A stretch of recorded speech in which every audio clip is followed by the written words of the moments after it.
उपासक की जब अत्यंत ममता प्रिया प्रीतम के चरणों में हो जाती है,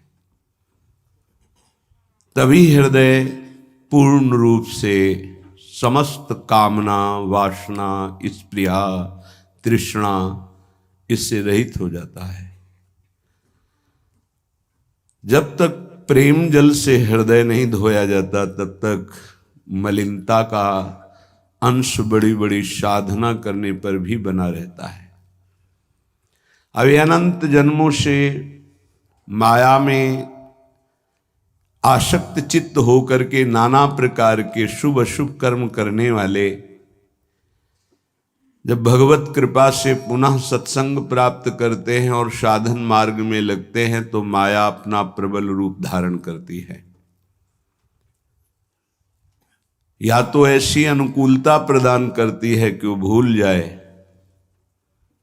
और या ऐसी प्रतिकूलता झोंक देती है कि उसको लगता है कुछ नाम जपने से नहीं, कुछ साधन करने से नहीं, दुख तो वैसे ही घेरे हुए है। धैर्य छूट जाता है और भगवत मार्ग से विमुख आचरण करने लगता है। इसलिए उपासक को बहुत सरल ढंग से समझना चाहिए कि पुरानी फसल यदि बाजरा बोई है और बाजरा की रोटी मिल रही, तो अगली फसल गेहूं बो दिया तो कल ही नहीं रोटी बना लोगे।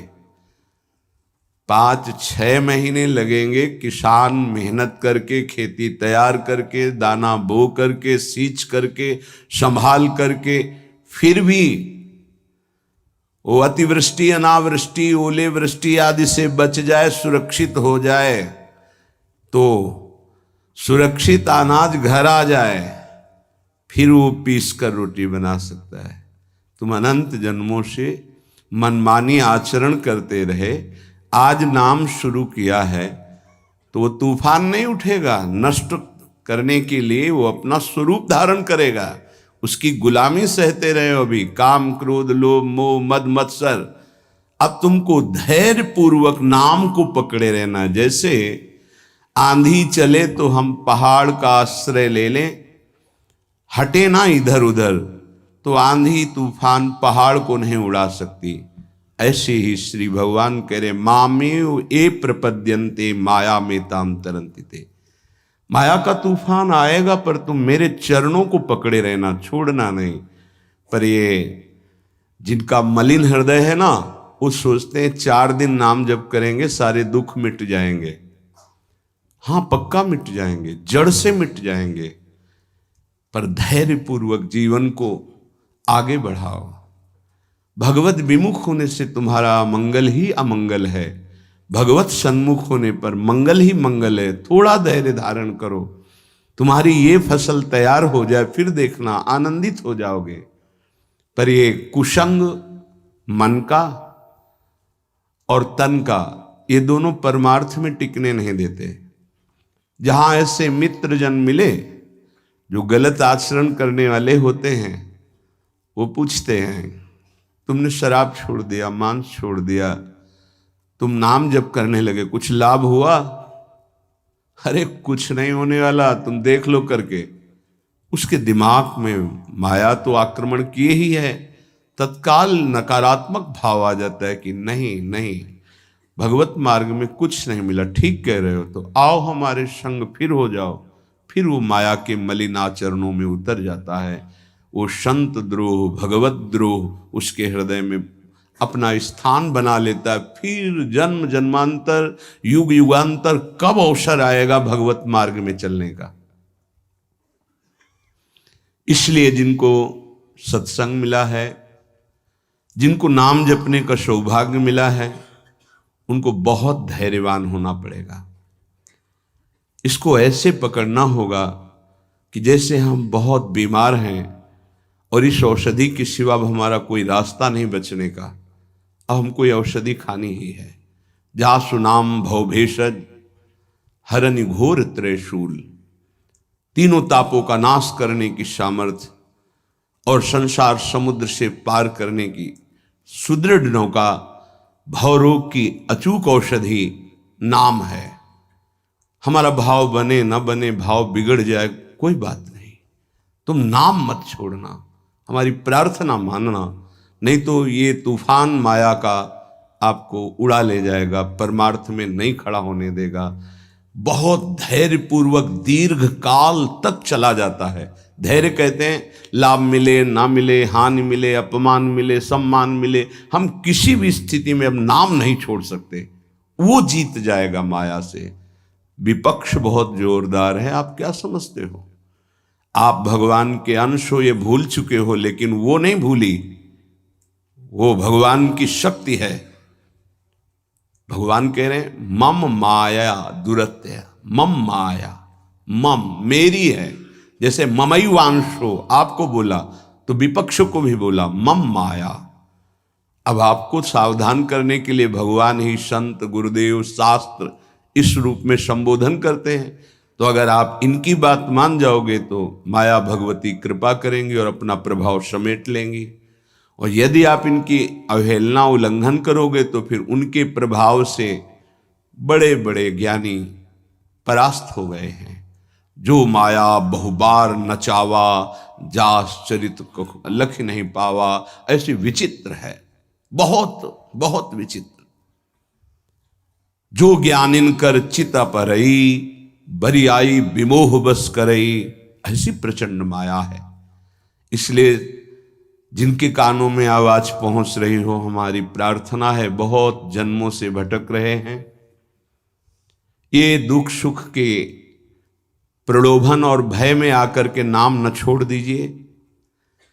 ऐसा भी हो सकता है कि नाम जपना शुरू करें, आपकी नौकरी लग जाए, आपका काम बन जाए, आपकी अनुकूलता बढ़ जाए। ये नाम का फल नहीं है, ध्यान रखना, ये नाम का फल नहीं है। हम स्पष्ट आपको कह रहे हैं कि जब से आपने नाम जपना शुरू किया आपका सब मंगल होने लगा, ये नहीं है।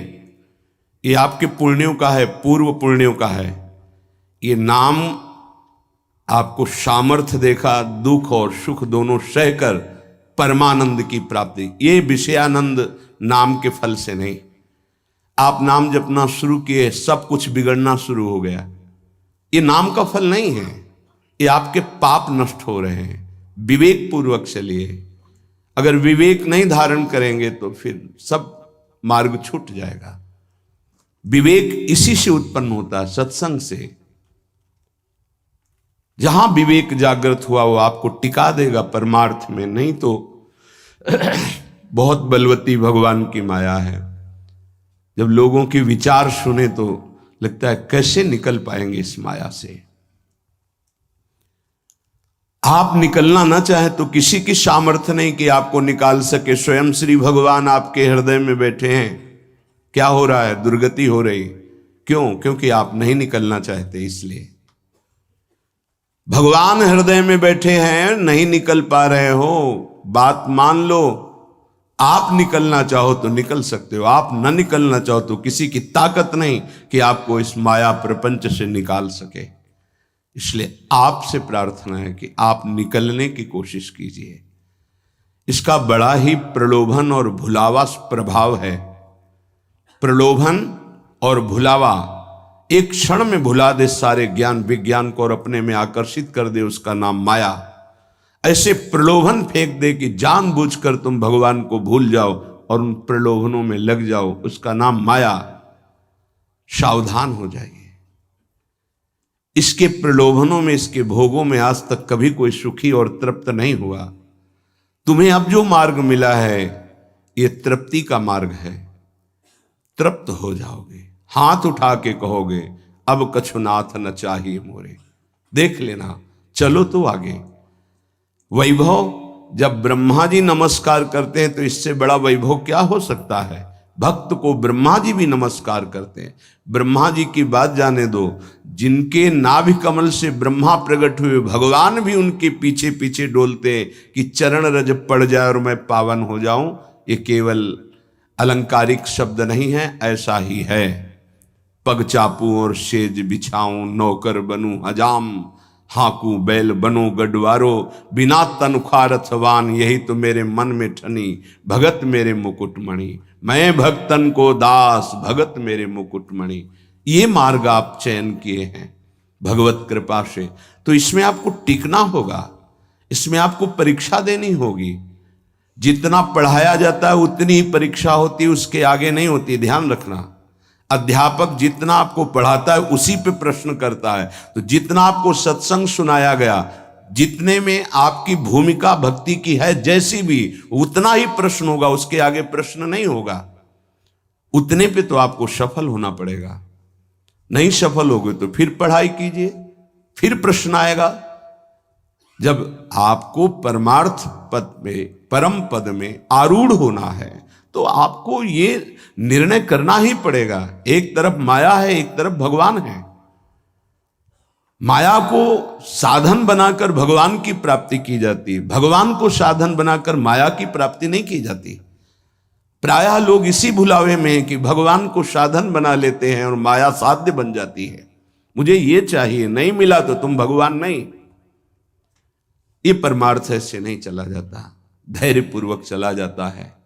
अगर धैर्य का अवलंबन नहीं लेंगे, विवेक का प्रयोग नहीं करेंगे, विवेक है आपके पास, ऐसा नहीं कि आपके पास विवेक नहीं है, पर आपका विवेक ढका हुआ है। ये सत्संग उसी विवेक को जागृत करता है। आप सत्संगी हो, आप भुलावे में मत आइए। ये माया अपने पार्षदों के द्वारा आपको ठगना चाहेगी। आपने प्रभु को छोड़ दिया, प्रभु की क्या हानि होगी? आप अपनी दशा पर विचार कीजिए, डूब जाओगे। ये माया डुबो देगी। अनंत जन्म भटकते भटकते आज अवसर मिला है भगवत प्राप्ति का, ये आप जान नहीं पा रहे हैं। ये अवसर चला गया तो फिर आप पछताएंगे, कोई अवसर हाथ नहीं मिलेगा। पशु पक्षी बनने के बाद विवेक एकदम ढका रहता है, केवल उतना ही काम करता है, आहार विहार मैथुन निद्रा, बस। वो भगवत प्राप्ति करनी है, मेरा नया जन्म हो, कुछ विवेक नहीं रहता। आप में ये विवेक जागृत है। आप विवेक पूर्वक परमार्थ को पकड़िए, इस माया की चालों को मत देखिए, सह जाइए, दुख सुख को सह जाइए।